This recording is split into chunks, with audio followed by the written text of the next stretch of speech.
Hold up. Stop the tape. Rewind that headline and read it again, because what TMZ just dropped about Joe McCann is not a news update. It is a scripted movie trailer written by a publicist, edited by a lawyer, and hand-delivered to your timeline like a Christmas gift. Joe McCann has his passport back. Joe McCann is boarding a flight to the United States.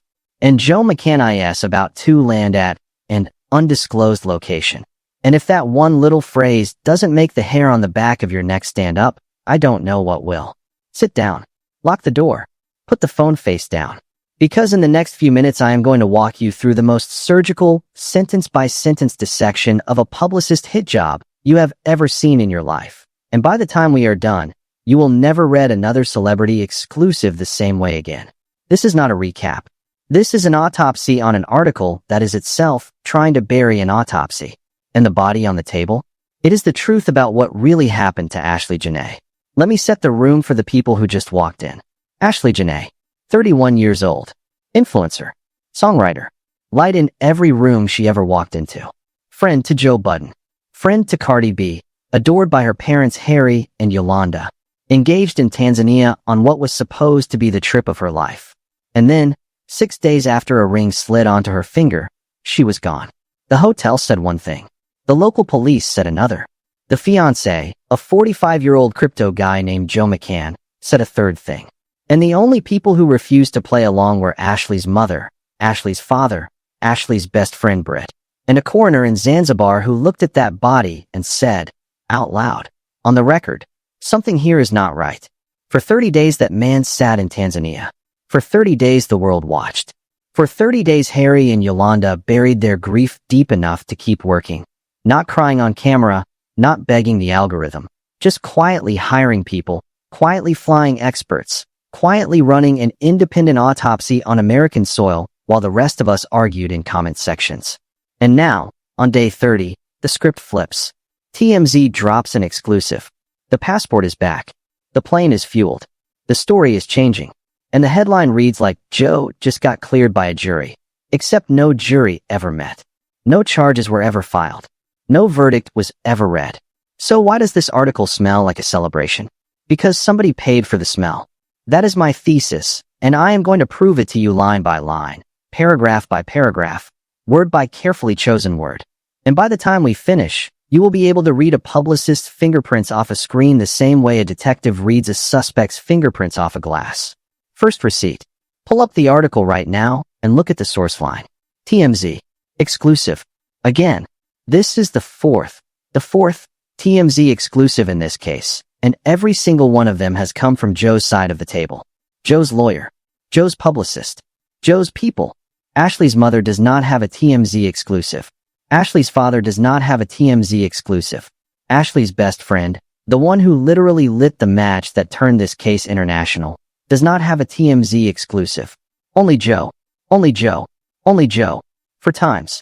Tell me with a straight face that is a coincidence, and I will sell you the Brooklyn Bridge with a bow on top. Second receipt. The very first paragraph of the article. Read it slow. After remaining in Tanzania for nearly a month while cooperating with authorities. Read that again. Cooperating. Cooperating. They use that word on purpose. Because what your brain hears when it reads cooperating is voluntary.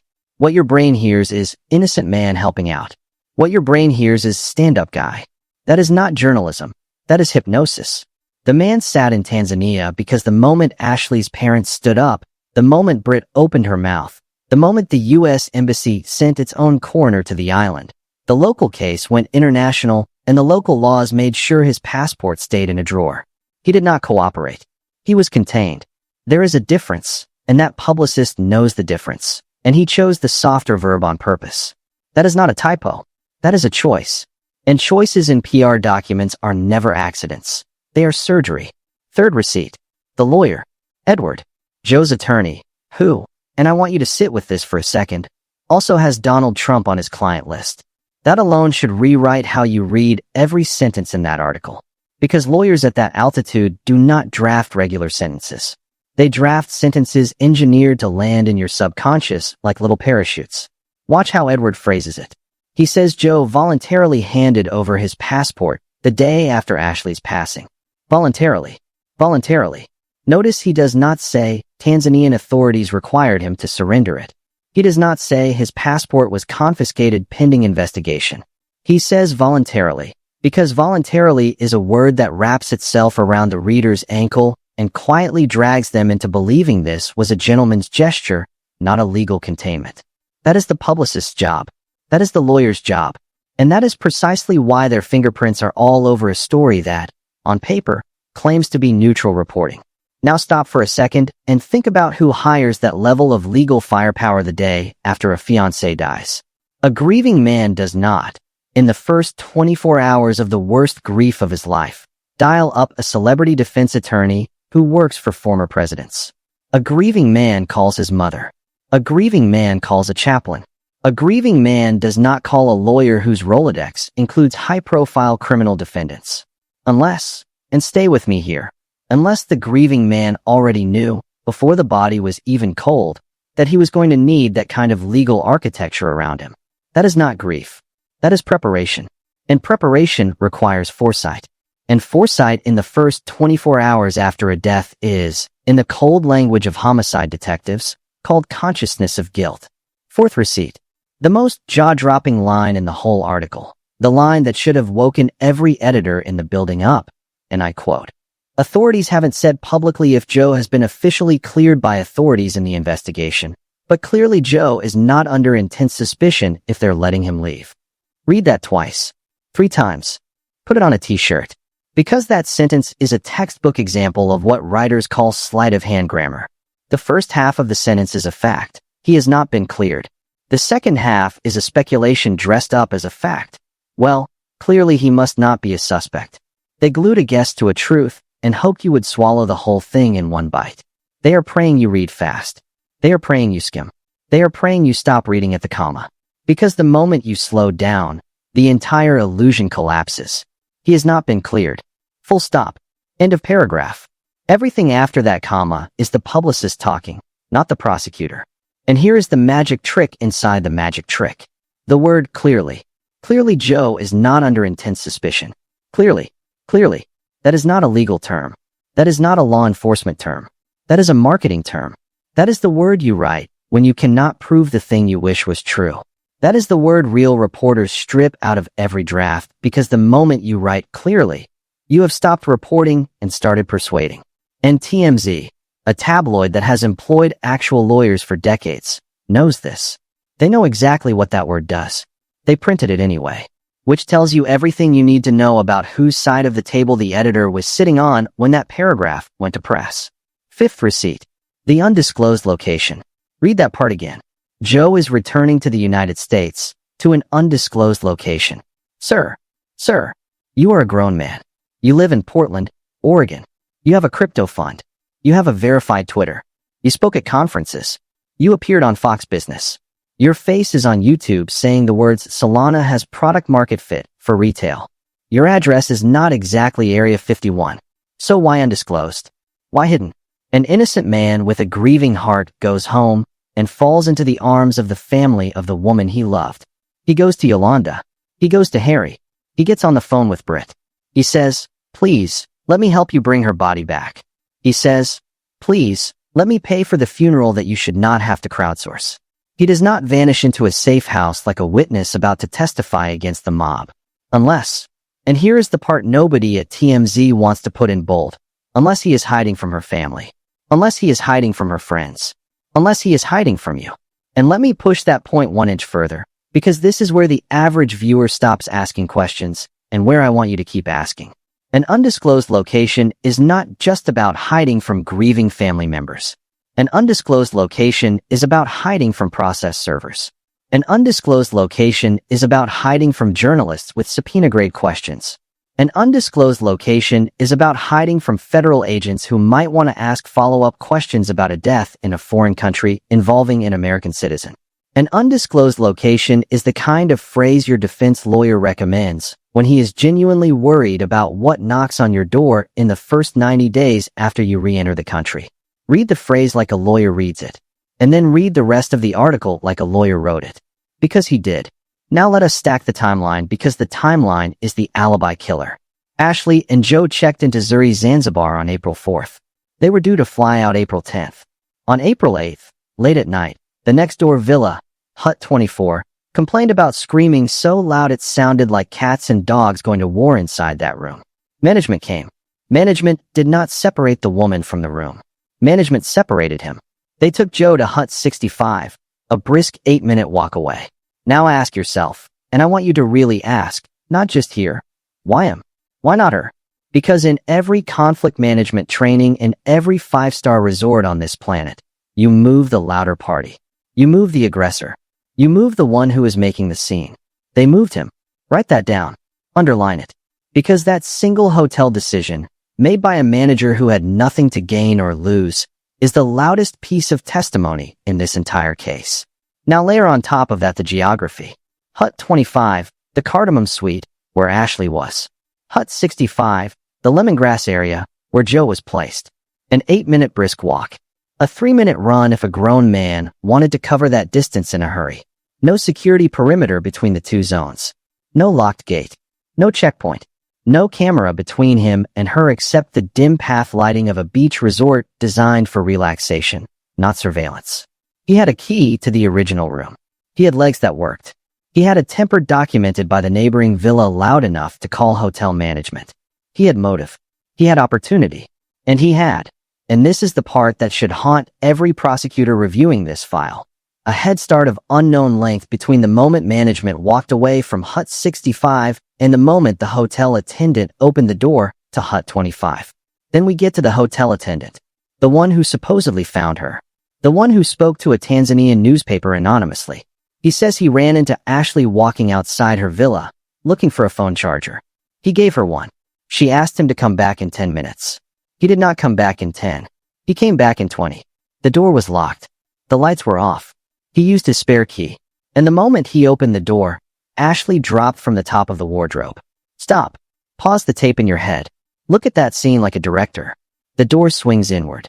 Her body, supposedly suspended, falls the instant the door opens. Which means whatever she was tied to was attached to the door itself, or the door was the only thing holding the body in a certain position. Which means it is physically impossible for the wardrobe to be the anchor. Which means the story already cracks the first time you draw it on a napkin. And it gets worse, because anyone who has stayed at Zuri Zanzibar knows the wardrobes in those huts are not Pottery Barn closets. There is no door, no hinge, no rod tall enough or strong enough to hold a grown adult's body weight. The anchor, the police later named, was an HVAC cover. An HVAC cover, a piece of decorative wood designed to hide air conditioning. They want you to believe a woman in a wedding ring high, having one of the happiest weeks of her life, climbed a flimsy decorative panel, looped a row belt over a rod that was not built to hold her, and ended it all in the 15 minutes between asking a stranger for a phone charger and asking him to come back so she would not be alone. Make that make sense. I dare you. Make that make sense. And then add this, the kicker the article skipped. The original BBC report says the case was first phoned into a local police station by a hotel staff member who walked away from the property on foot and personally raised the alarm. Walked away. Personally. Why does a hotel staff member, in the middle of a shift, leave the property and physically go to a police station for what is being publicly described as a self-harm incident? You do not do that for a self-harm. You call the front desk. You call the manager. You wait for an ambulance.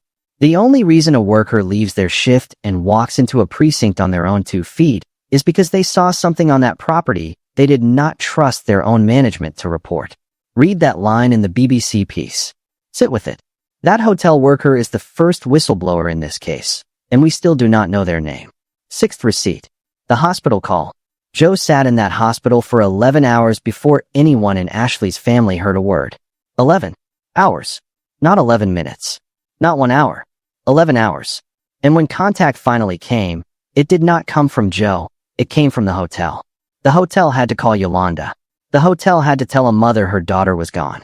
And only after the hotel made that call did Joe finally text Yolanda some half-sentence nonsense. At which point Yolanda did what any mother whose soul just got ripped out of her chest would do. She left him on read. And TMZ, printed that detail in red font.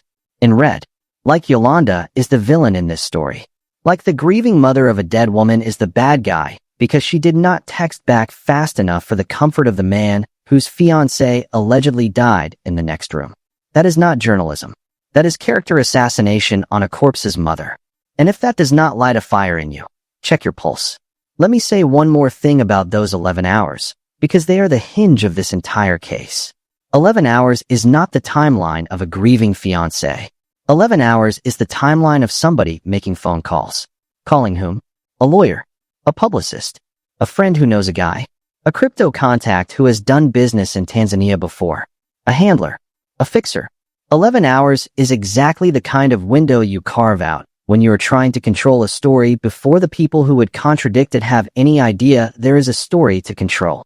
By the time Yolanda's phone rang, the narrative had been built, the legal team had been hired, the publicist had been retained, and the roadmap for a 30-day-long PR rollout had already been sketched on a yellow legal pad in somebody's hotel suite.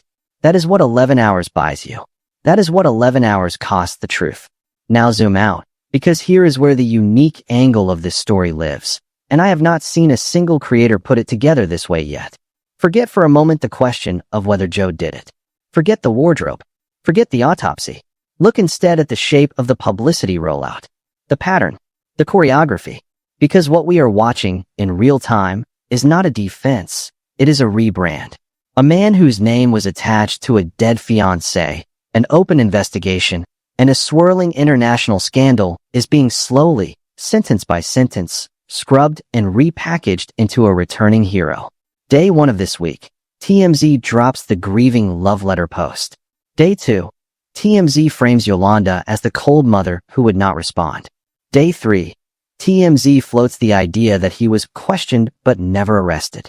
Day 4, TMZ delivers the passport return as a victory. And tomorrow, mark my words, the next move is a sit-down interview. The next move is a soft-focus camera, a tasteful dark suit, a tear at minute 4, and a quote about honoring her memory. This is not breaking news. This is a content calendar. This is a PR campaign with the precision of an album rollout. And the goal is not to clear his name in a court of law.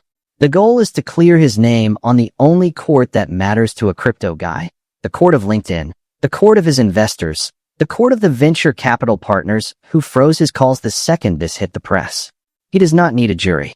He needs a clean Google search. He needs the first 3 results to say cleared, returned, cooperated, victim. He needs the algorithm to forgive him before the prosecutors arrive. And TMZ is selling him that algorithm, line by line, day by day, and somebody is paying the invoice. Think about it like this. In the crypto world, your reputation is your collateral. Nobody hands a crypto guy $100 million because they audited his code. They hand it to him because they trust the man. The moment a fiancé dies in a hotel room next to him under suspicious circumstances, that trust evaporates faster than a meme coin in a bear market. The only currency strong enough to repair that brand damage is sympathetic press. And sympathetic press, in 2026, costs about the same as a small Series A. A 6-figure publicist retainer. A celebrity-grade lawyer on monthly fees. A friendly outlet willing to publish exclusives without too many follow-up questions. A handful of strategic placements timed to drown out the negative search results. Add it all up, and the price of his return to legitimacy is probably less than a single one of his old crypto positions. That is the math. That is the business case. That is why this article reads the way it reads. Here is the part the publicists never planned for. Harry and Yolanda are not playing the same game. They are not racing TMZ to the next headline. They are not posting reels. They are not booking morning shows. They are not even buried Ashlee yet. And that is the detail that should make every armchair detective sit straight up. Ashlee's body is not in the ground. There was a wake. There was a funeral. But there is no burial. And in case anyone listening does not understand what that means in a homicide investigation, bodies remain unburied for one reason. Evidence. Tissue. Sample preservation. Independent forensic review. There is an autopsy that has already happened on American soil that nobody is talking about. And there will be findings that nobody on Joe's team has seen yet. And when those findings drop, the entire architecture of voluntarily handed over and clearly not under intense suspicion is going to collapse like a souffle in a slammed door. Think about what it costs, emotionally, to leave your daughter unburied. to go to a wake, to stand in a room of mourners, to hear a eulogy, and then to walk out the back of that funeral home and accept that the casket cannot go in the ground yet, because the box you put her in is also the box that holds the only physical evidence you still control. That is not a decision a grieving family makes lightly. That is a decision they make on the advice of a forensic specialist. That is a decision they make because somebody serious, somebody with credentials, somebody who has done this before, sat across a table and said, "Ma'am, sir, if you bury her now, we lose what we still have. If you wait, we keep it." Harry and Yolanda chose to wait, which means somebody in that room already told them the math, which means the case the public does not see is already being built. Quietly, patiently, surgically, underneath every TMZ exclusive Edward the lawyer can buy. Let me give you a comparison case so this clicks. David, the singer, out in Los Angeles. For more than a year, creators screamed online that the LAPD had let him walk. Why is he free? Why no arrest? Why no charges? They questioned him. They let him go. They let him post on Instagram. They let him drive around. The internet said the case was dead. Then, what was it? 3 weeks ago, they arrested him. Then they charged him. Then we found out about wiretaps. Then we found out about sealed witnesses. Then we found out the entire silence was not incompetence. It was construction. Prosecutors do not announce. Prosecutors prepare. And when they finally walk into court, they do not walk in with a theory. They walk in with a wall of evidence, so heavy the defense table buckles when it lands. That is what is happening here. Joe is not free. Joe is allowed to move. There is a difference, and that difference is going to matter. Tanzanian law allows authorities to hold a person of interest without charge for longer than American law. They held him for the maximum window the law allows them without a formal charge while they processed the body, processed the scene, processed the witnesses, and coordinated with U.S. federal partners. Now the window has closed. They have to release him from the active hold. That is procedure. That is not exoneration. And anybody telling you those two things are the same is either lying to you or has never set foot inside a courtroom. So what comes next? Here's the roadmap. The hotel surveillance footage. Nobody is talking about it. Nobody. There are cameras on those villa pathways. There are cameras at every entrance to the property. There are cameras on the staff corridors. Somebody walked from Hut 65 to Hut 25 that night. Or somebody did not. And whichever it was, that footage is going to drop into a courtroom one day, and it is going to either end this case or blow it wide open. The independent U.S. autopsy, the toxicology panel, the fingernail scrapings, the fiber analysis on that robe belt, the microscopic photography of the rod the body was allegedly hanging from. Every single one of those pieces is sitting in a sealed file somewhere, and every single one of them is going to outlive every TMZ exclusive Edward the lawyer can buy. And let me put a finer point on the surveillance footage because this is where defense lawyers lose the most sleep at 3 in the morning. 5-star resorts in Zanzibar, especially ones catering to high-end American tourism, run camera systems backed up to off-site cloud storage on a rolling 30-day cycle. The footage from April 8th still exists. It exists in Zanzibar. It exists in a server farm. It exists, very possibly, on a hard drive in a U.S. Embassy evidence locker. Joe's team cannot delete it. Joe's team cannot bribe enough employees to erase it. Joe's team cannot publicist their way out of a time-stamped video file showing a 45-year-old man walking the path from Hut 65 to Hut 25 in the window between the hotel manager moving him out and the attendant finding her body. If that footage exists, and every signal in this case suggests it does, then everything Edward the lawyer has built collapses in the 17 seconds of playback. It would take a jury to watch it. And then there is the hotel attendant. The one who says he found her. The one whose timeline does not match the police timeline. The one whose story does not match Joe's story. Joe told Ashlee's parents that he found her, that he went back to the villa with 2 security guards and discovered her. The hotel attendant says he found her by walking in alone with a master key. Both of those statements cannot be true. One of them is a lie. And in a death investigation, a lie is not a discrepancy. A lie is a thread. You pull a thread, you get a story. You pull a story, you get a confession. You pull a confession, you get a verdict. Watch how the BBC caught the lie in real time. The Zanzibar police chief told the BBC that Joe found her, walked in with 2 security guards. The Zuri Zanzibar hotel told the BBC, in writing, that they could not confirm those details. Read that sentence again. The hotel where the death occurred, the hotel that should know better than anybody in this case, where every door, every key, every staff member was, refused to back up the police chief's story. That is not a small inconsistency. That is a fracture line running straight down the middle of this investigation. Either the cops are protecting Joe, or the hotel is protecting itself, or both. And either way, the version of events Joe gave Ashlee's parents in the first 11 hours of this nightmare is the one version not a single neutral source on that island has been willing to vouch for. Now let me speak directly to the people in the comments who keep typing the same thing. He was cleared. You're hating. You're a hater. You're milking the case. No. Read the article. Read the line. Read it slow. Authorities haven't said publicly if Joe has been officially cleared. Those are not my words. Those are TMZ's words. Joe's own outlet. Joe's own pipeline. Even his own publicist could not get them to write the word cleared without a qualifier. Even his own team had to admit, in print, that no Tanzanian authority has stamped this man innocent. They just got him a plane ticket. There is a difference between a plane ticket and a pardon, and a publicist cannot turn one into the other no matter how many adjectives he sprinkles on the sentence.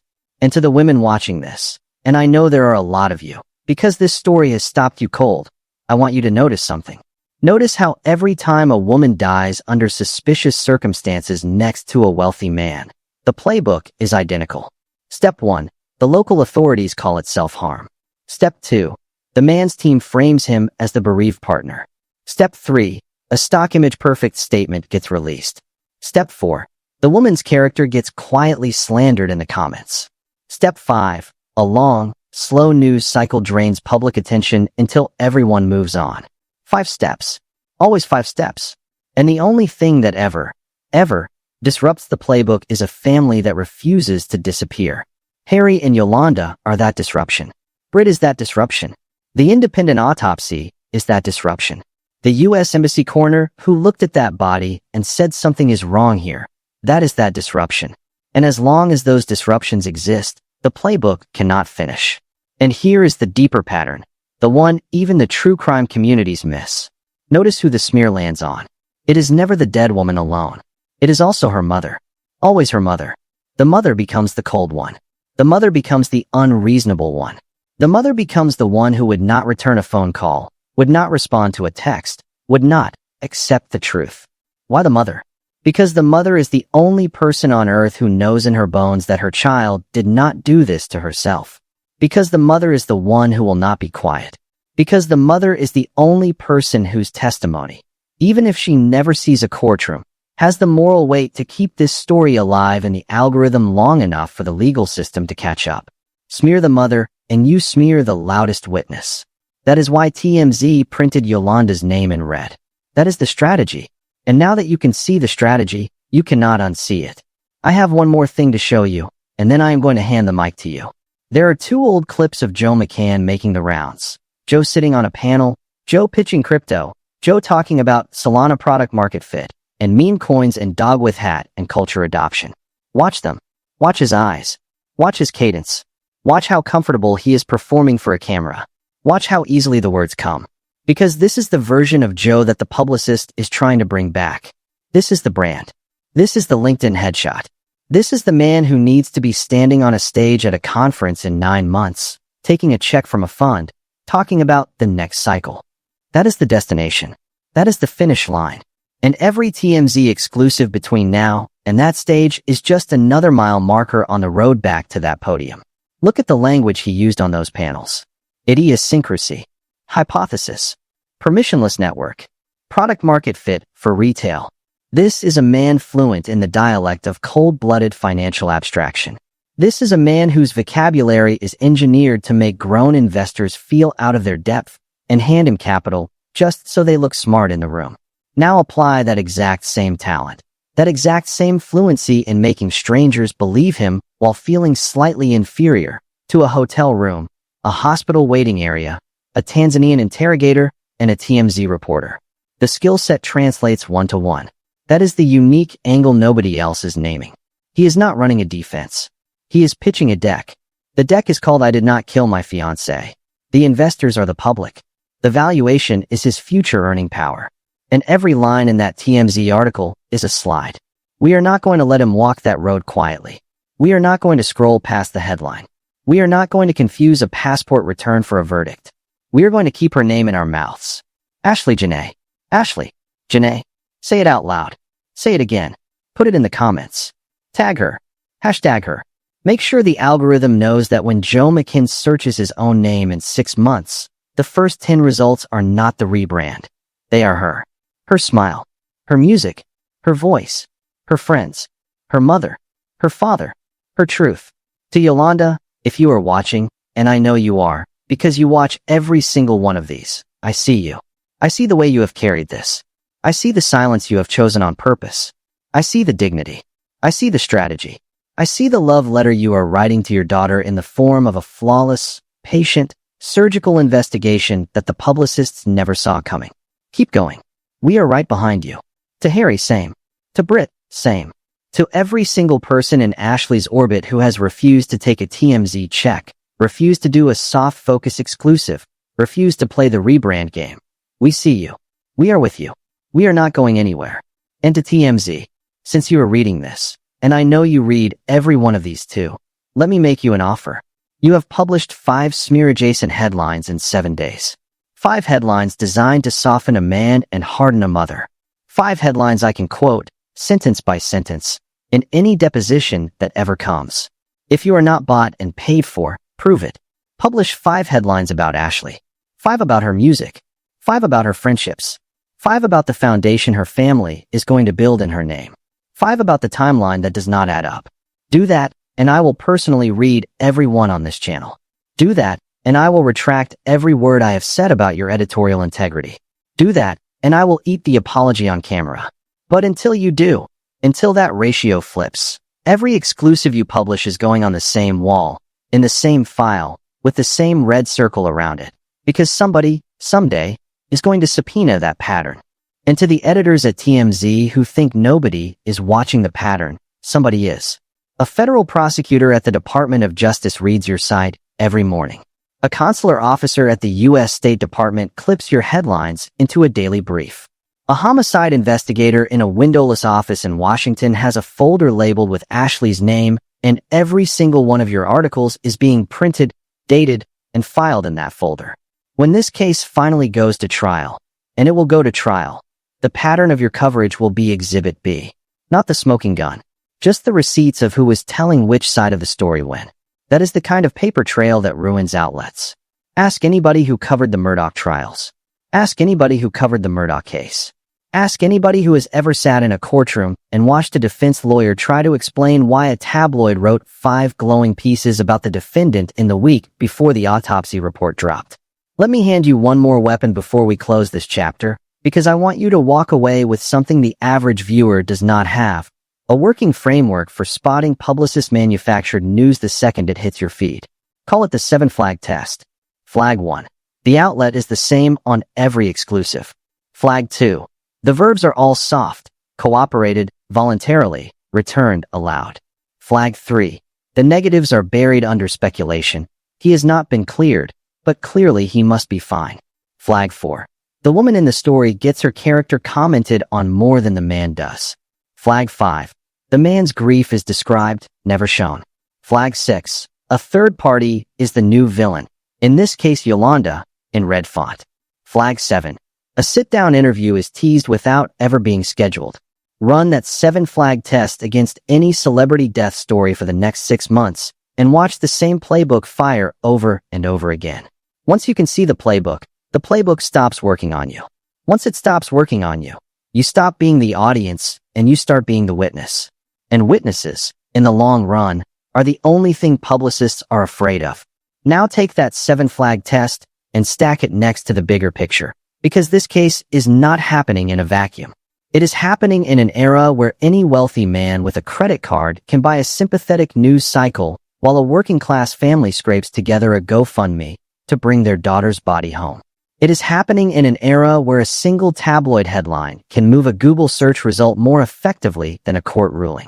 It is happening in an era where the comment section of one article reaches more eyeballs than the inside of any courtroom ever will.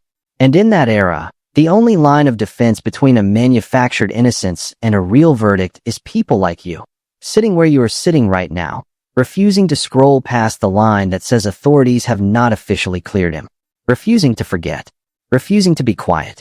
So here's where I leave you. Joe McCann is on a plane. The passport is in his pocket. The undisclosed location is waiting. The publicist is exhaling. The lawyer is invoicing. The crypto bros are texting him welcome home memes. And somewhere, in a quiet room, a mother is sitting with a folder full of forensic photographs and a phone number for a federal prosecutor that nobody has dialed yet. That phone call is coming. That folder is opening. That undisclosed location is not going to stay undisclosed forever. And when the curtain finally drops, and it will drop, I promise you it will, I will be right here, with you, in this exact chair, reading every line of the indictment out loud, with the same voice that read you every line of this article. Because that is the only ending this story has. The only ending Ashlee deserves. The only ending Yolanda and Harry are going to accept. And the only ending that finally, turns a TMZ exclusive into a TMZ correction. Drop a comment.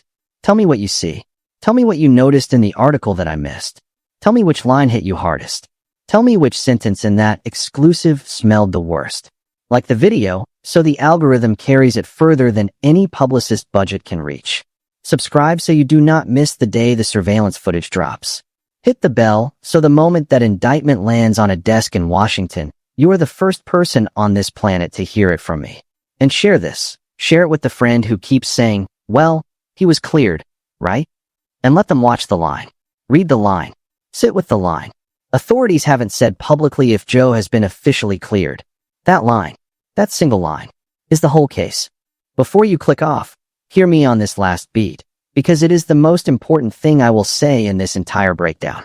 Cases like this do not die from lack of evidence. Cases like this die from lack of attention. Prosecutors are human. Embassies are human. Federal agents are human. They read the room. They read the search trends. They read the comment sections. And when a story goes quiet, when the views drop, when the algorithm forgets, the case files quietly drift to the bottom of the pile, and the wealthy defendant quietly drifts back into a stage at a crypto summit in 9 months talking about the next cycle as if nothing ever happened. The only thing that prevents that drift is sustained, intelligent, surgical public pressure. Not rage. Not riot. Pressure. The kind of pressure that reads articles line by line. The kind of pressure that names the publicist. The kind of pressure that flags the pattern. The kind of pressure that refuses to mistake a passport return for a verdict. That pressure is what keeps her name on a desk in Washington. That pressure is what keeps that surveillance footage from quietly being lost in a server migration. That pressure is what keeps a federal prosecutor reading her file at 6 in the morning instead of clearing it from the active queue at 5 in the afternoon. You are that pressure. Every share is that pressure. Every comment is that pressure. Every minute you spend on this video instead of scrolling past is that pressure. Do not underestimate what a million quiet sets of eyes can do to a man counting on you to forget. This is not over. This is not the headline. This is not the ending. This is intermission. And the second half is going to be a movie nobody on Joe's team wants to sit through. Stay locked. Stay loud. Stay on her name. Stay on the line that TMZ printed and prayed you would skip past in a single careless scroll. Stay on the surveillance footage that has not yet been seen. Stay on the autopsy that has not yet been read. Ashley Janae. Forever. Peace.